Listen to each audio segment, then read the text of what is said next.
Hindi po siya yung typical na oatmeal na kakain natin kasi meron din po siyang kasamang cereals at raisins. Kagaya ko rin ba kayong tinatamad mag-prepare ng breakfast pagka umaga at naghahanap kayo ng oatmeal? Well, ito yung may re-recommend ko sa inyo mga mima ko, itong baked fruit yogurt oatmeal. Paano ba naman kasi pwede mo na itong kainin ng walang halong milk or yogurt?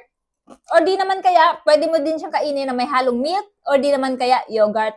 At ang kinaganda dito, bukod sa masarap na ito, naka buy one take one pa. At alam nyo ba na aside sa baked fruit yogurt oatmeal, meron din silang available na baked fruit and nuts yogurt oatmeal.